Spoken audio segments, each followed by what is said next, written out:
രാംപൂർ എന്ന ഗ്രാമത്തിൽ രണ്ടു സഹോദരിമാരും ഒരനിയനുമുണ്ടായിരുന്നു. അതിൽ ചേച്ചിയുടെ പേര് മായ, അനിയത്തിയുടെ പേര് സൗമ്യ, അനിയന്റെ പേര് വിശാൽ. ഇവരുടെ ചെറുപ്പത്തിൽ തന്നെ ഇവരുടെ അച്ഛനമ്മമാർ മരിച്ചുപോകുന്നു. വീട്ടിലെ മുഴുവൻ ഉത്തരവാദിത്തവും മായ സ്വയം ഏറ്റെടുക്കുന്നു. അവളാണ് വീട്ടിലെ കാര്യങ്ങൾ നടത്തിക്കൊണ്ടിരിക്കുന്നത്. മായ വയലിലെ എല്ലാ പണികളും ചെയ്യുമായിരുന്നു. കൂലിപ്പണിയെടുത്ത് അവൾ അവളുടെ സഹോദരിയെ എഞ്ചിനീയറിംഗിന് പഠിപ്പിക്കുന്നു. അനിയനെ സ്കൂളിലും വിട്ടു. എഞ്ചിനീയറിംഗ് കഴിഞ്ഞിറങ്ങി സൗമ്യ സോഫ്റ്റ്വെയർ എഞ്ചിനീയറായി ജോലി ചെയ്യുന്നു. ചെറുപ്പം മുതൽ തന്നെ ഹോസ്റ്റലിൽ നിന്ന് പഠിച്ചതുകൊണ്ട് സൗമ്യയ്ക്ക് സ്നേഹവും ആത്മബന്ധവും ഒന്നും അറിയാതെയാണ് വളർന്നത്. മായയ്ക്ക് സൗമ്യ എന്ന് പറഞ്ഞാൽ ജീവനാണ്. ഒരു ദിവസം മായ സൗമ്യയെ വിളിച്ച് ഇങ്ങനെ പറയുന്നു: ഹലോ, നിനക്ക് സുഖം തന്നെയല്ലേ? നീ എപ്പോഴാണ് വീട്ടിലേക്ക് വരുന്നത്? നിന്റെ ട്രെയിനിങ് കഴിഞ്ഞില്ലേ? ജോലി കിട്ടിയല്ലോ അല്ലേ? 2 ദിവസത്തിനുള്ളിൽ ഞാൻ എത്തും ചേച്ചി. ചേച്ചിക്ക് സുഖം തന്നെയല്ലേ? അനിയൻ എങ്ങനെയുണ്ട്? പഠിക്കുന്നുണ്ടല്ലോ അല്ലേ അവൻ? അവൻ സുഖമായിരിക്കുന്നു, നന്നായി പഠിക്കുന്നുമുണ്ട്. അവനെയും നിന്നെപ്പോലെ നന്നായി പഠിപ്പിച്ച് സോഫ്റ്റ്വെയർ എഞ്ചിനീയർ ആക്കണം. അതോടെ എന്റെ ഉത്തരവാദിത്തങ്ങൾ തീർന്നു. ഇനി നീ എപ്പോഴാണ് ഇറങ്ങുന്നത്? മറ്റന്നാൾ രാവിലെ ബസ്സിൽ വരാം. ശരി, തിരക്കില്ല. നീ സാവധാനം വായോ. ശരി ചേച്ചി. വിശാലിനോട് ഞാൻ ചോദിച്ചതായി പറയണം. അവന് ഞാൻ ഡ്രസ് വാങ്ങിയിട്ടുണ്ട്. ഓക്കെ, എന്നാൽ ഫോൺ വെക്കുന്നു. ബൈ. അങ്ങനെ 2 ദിവസം കഴിഞ്ഞപ്പോൾ സൗമ്യ വീട്ടിലേക്ക് വരുന്നു.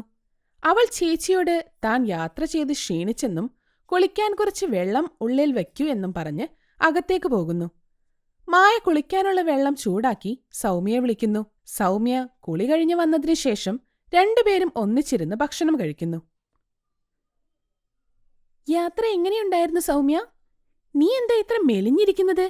ഹോസ്റ്റലിൽ ഭക്ഷണമൊന്നും കിട്ടുന്നില്ലേ? അതിനെപ്പറ്റി പറയാതിരിക്കുന്നതാ നല്ലത്. അവിടുന്ന് കഴിച്ചാ കഴിച്ചു, അത്രേയുള്ളൂ. ഇത്രയും പണമടിച്ചിട്ടും ശരിക്ക് ഭക്ഷണമില്ലേ? എന്റെ ചേച്ചി, ഹോസ്റ്റലിന്റെ കാര്യം വിട്ടേക്ക്. വിശാൽ എവിടെ? അവനെങ്ങനെയാ ഇവിടെ ഉണ്ടാവുക? അവൻ സ്കൂളിൽ പോയേക്കുവല്ലേ? അതെന്താ? ഞാൻ വരുന്ന കാര്യം അവൻ അറിയില്ലേ? നീ ഇനി എപ്പോഴും ഇവിടെ കാണില്ലേ? അതുകൊണ്ട് ഞാനാ പറഞ്ഞത് സ്കൂളിൽ പോയിക്കൊള്ളാൻ. ഇതെന്താ? ഈ ജോലിക്ക് ഇവിടെ നിന്ന് എന്നും പോയി വരാൻ പറ്റില്ല. അതൊന്നും പറഞ്ഞാ പറ്റില്ല. ഇത്രയും വർഷം ഹോസ്റ്റലിൽ നിന്ന് നീ മടിച്ചിയായിട്ടുണ്ട്. ഇനി ഒന്നും പറയണ്ട, ഇവിടെ നിന്ന് തന്നെ പൊക്കോണം. ചേച്ചി, അത് പറ്റില്ല. എനിക്കിനി ഒന്നും കേൾക്കണ്ട. നാളെ മുതൽ നീ ഇവിടെ നിന്ന് ഓഫീസിലേക്ക് പോയാൽ മതി. അത്ര തന്നെ. ഇത് കേട്ട് സൗമ്യ ദേഷ്യപ്പെട്ട് അവിടെ നിന്ന് പോകുന്നു. വൈകുന്നേരമായപ്പോൾ വിശാൽ സ്കൂൾ വിട്ടു വരുന്നു. വിശാൽ, നിനക്ക് സുഖം തന്നെയല്ലേ? നീ നന്നായി പഠിക്കുന്നില്ലേ? ഞാൻ വരുന്നുണ്ടെന്നറിഞ്ഞിട്ടും നീ സ്കൂളിൽ പോയല്ലേ? ഞാൻ നിന്നോട് പറഞ്ഞതല്ലേ ഞാനാണ് അവനെ പറഞ്ഞയച്ചതെന്ന്. കുഞ്ഞേച്ചി വരുന്നത് കൊണ്ട് ഞാൻ സ്കൂളിൽ പോകുന്നില്ല എന്ന് പറഞ്ഞതാണ്. പക്ഷെ വല്യേച്ചി അതൊന്നും കേൾക്കാതെ എന്നെ പറഞ്ഞു വിട്ടു. ചേച്ചിയല്ലെങ്കിലും എപ്പോഴും ഇങ്ങനെയേ പെരുമാറുള്ളൂ. ഞാൻ ഇങ്ങനെയാണ്. പിന്നെ എന്തായാലും നീ ഇവിടെ തന്നെയല്ലേ താമസിക്കാൻ പോകുന്നത്? സൗമ്യ പിറ്റേ ദിവസം മുതൽ ഗ്രാമത്തിൽ നിന്ന് ജോലിക്ക് പോകാൻ തുടങ്ങുന്നു. വിശാൽ സ്കൂളിലും പോകുന്നു. സൗമ്യ ജോലിക്ക് പോകുന്നതുകൊണ്ട് അവൾക്ക് ഒരുപാട് സുഹൃത്തുക്കളുണ്ടായിരുന്നു. അതുകൊണ്ട് തന്നെ ഓഫീസ് കഴിഞ്ഞ് വീട്ടിൽ വന്നാലും സൗമ്യ ഫുൾ ടൈം ഫോണിൽ സംസാരിച്ചിരിക്കുകയായിരുന്നു. ഇത് മായയ്ക്ക് ഒട്ടും ഇഷ്ടപ്പെട്ടിരുന്നില്ല. ഒരു ദിവസം മായ സൗമ്യയോട് ഇങ്ങനെ പറയുന്നു: സൗമ്യ, ഇതൊട്ടും ശരിയായിട്ടുള്ള കാര്യമല്ല. നമ്മൾ നമ്മുടെ നിലമറന്ന് ഒന്നും ചെയ്യരുത്. നമ്മുടെ സ്ഥാനം എവിടെയാണെന്ന് നമ്മുടെ മനസ്സിൽ എപ്പോഴും ഓർമ്മ വേണം. ഒരു വട്ടം നമ്മുടെ പേര് മോശമായാൽ പിന്നീട് അത് മാറ്റിയെടുക്കാൻ ബുദ്ധിമുട്ടാണ്. ചേച്ചി, ഞാൻ ചെറിയ കുട്ടിയൊന്നുമല്ല. നല്ലതെന്താണെന്നും മോശം എന്താണെന്ന് തിരിച്ചറിയാൻ എനിക്കിപ്പോ കഴിയും. പിന്നെ ഒന്ന് ഫോണിൽ സംസാരിച്ചതുകൊണ്ട് പേര് മോശമാകുമെന്നത് ചേച്ചിയുടെ തെറ്റിദ്ധാരണയാണ്. തെറ്റിദ്ധാരണയോ? നീ ഒന്ന് പുറത്തിറങ്ങി ഗ്രാമത്തിലൂടെ പോയി നോക്ക്. നിന്നെപ്പറ്റി എന്താണ് പറയുന്നതെന്ന്. ജോലി ചെയ്യുന്നുണ്ടെന്ന് വിചാരിച്ച് ഇങ്ങനെ വേഷം കിട്ടി മേക്കപ്പിട്ട് റോഡിലൂടെ ഫോൺ ചെയ്ത് നടക്കണമെന്ന് നിർബന്ധമില്ലല്ലോ. ഇത് ഗ്രാമമാണ്. ഇവിടെ ചെറിയ കാര്യങ്ങൾ പോലും വലിയ സംഭവമാക്കുന്ന ആളുകളാണ്. ചേച്ചി, എന്നെ ഒന്ന് വെറുതെ വിട്. ഞാൻ ജോലി ചെയ്ത് ക്ഷീണിച്ചു വന്നതാണ്. വന്നപ്പോൾ തൊട്ട് ചേച്ചിയുടെ ക്ലാസ് എടുക്കലും ഞാൻ ഒന്നിലേക്കും ഇല്ല. ഭക്ഷണം കഴിച്ച് മിണ്ടാതെ കിടന്നോളാം. ശരി, നിന്റെ ഇഷ്ടം. നിനക്ക് ഞാൻ പറയുന്നത് ഇഷ്ടപ്പെട്ടില്ലെങ്കിൽ ഇനി ഞാൻ നിന്നോട് സംസാരിക്കാനേ വരുന്നില്ല. അല്ല വല്യേച്ചി, ഇപ്പൊ എന്തിനാ ഒച്ചയിടുന്നത്? കുഞ്ഞേച്ചി ഇപ്പൊ എന്തു ചെയ്തു? നീ ചെറിയ കുട്ടിയാണ്, ഇതിലൊന്നും ഇടപെടണ്ട. മായ വിശാലിനോട് ദേഷ്യപ്പെടുന്നു.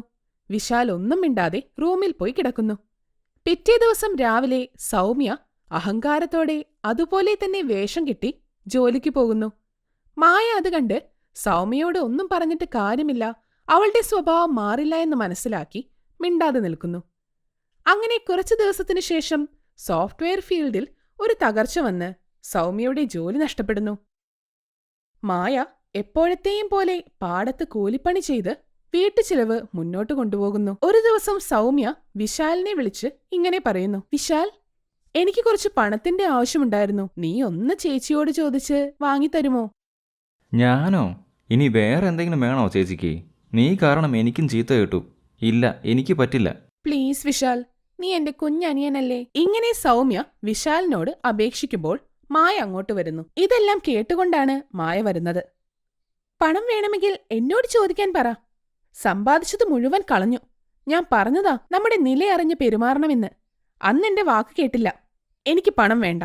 എന്റെ ചിലവിനുള്ളത് ഞാൻ സ്വയം സമ്പാദിച്ചോളാം. നാളെ തന്നെ ഞാൻ ടൗണിലേക്ക് മാറുവാണ്. അവിടെ ഹോസ്റ്റലിൽ നിന്ന് ഞാൻ ജോലി അന്വേഷിക്കും.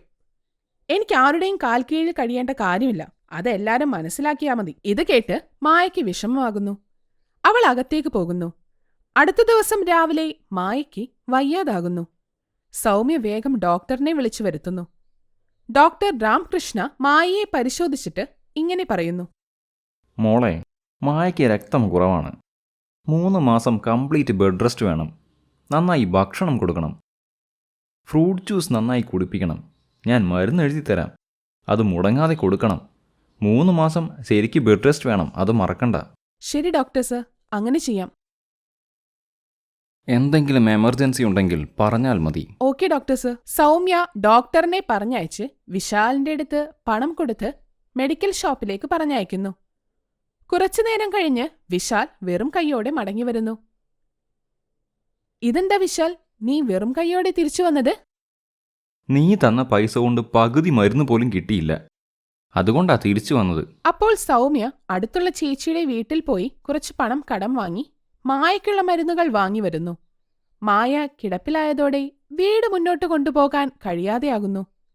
എന്തായാലും സോഫ്റ്റ്വെയർ ജോലിയില്ല എന്ന് മനസ്സിലാക്കി പാടത്ത് കൂലിപ്പണിക്ക് സൗമ്യ പോകുന്നു. കുറച്ചു ദിവസം കൂലിപ്പണി ചെയ്തതോടെ സൗമ്യയ്ക്ക് ചേച്ചിയുടെ വില മനസ്സിലാകുന്നു. എന്റെ ചേച്ചി ഇത്രയും അധ്വാനിച്ച് ഞങ്ങളെ വളർത്തി. എന്നിട്ടും ഞാൻ എന്തൊക്കെയാ എന്റെ ചേച്ചിയെ പറഞ്ഞത്? അങ്ങനെ പറഞ്ഞ് അവൾ അപ്പോൾ തന്നെ മായയുടെ അടുത്തേക്ക് പോകുന്നു. മായയുടെ കാല് പിടിച്ച് ക്ഷമ ചോദിക്കുന്നു. എന്നോട് ക്ഷമിക്ക് ചേച്ചി. ചേച്ചി എത്ര കഷ്ടപ്പെട്ടിട്ടാണ് ഞങ്ങളെ വളർത്തിയതെന്ന് എനിക്കിപ്പോൾ അറിയാം. എനിക്കിപ്പോൾ എല്ലാം മനസ്സിലായി. ഇനി ഞാൻ ഒരിക്കലും ചേച്ചിയോട് കയർത്ത് സംസാരിക്കില്ല. ചെറുപ്പം മുതലേ ബുദ്ധിമുട്ടുകൾ അറിഞ്ഞതുകൊണ്ടാണ് ഞാൻ നിങ്ങളെ അതെല്ലാം പറഞ്ഞ് മനസ്സിലാക്കാൻ ശ്രമിച്ചത്. പക്ഷേ ഞാൻ ഒരിക്കലും നിന്നോട് ദേഷ്യം കാണിച്ച് നടന്നിട്ടില്ല സൗമ്യ. ഇനി ഞാൻ ഇതുപോലെ ഒന്നും ചെയ്യില്ല ചേച്ചി. ഇങ്ങനെ പറഞ്ഞ് രണ്ടുപേരും സന്തോഷത്തോടെ കെട്ടിപ്പിടിക്കുന്നു. ഇതോടെ 2 സഹോദരിമാരുടെയും ഇടയിലെ പിണക്കം മാറുന്നു. എല്ലാവരും ഒന്നിച്ച് സന്തോഷത്തോടെ ജീവിക്കുന്നു. ഈ കഥ നിങ്ങൾക്കിഷ്ടപ്പെട്ടെങ്കിൽ ലൈക്ക് ചെയ്യുക, കമന്റ് ചെയ്യുക. ഇതുപോലുള്ള നല്ല കഥകൾക്കായി ഞങ്ങളുടെ ഈ ചാനൽ സബ്സ്ക്രൈബ് ചെയ്യുക. Thank you for watching.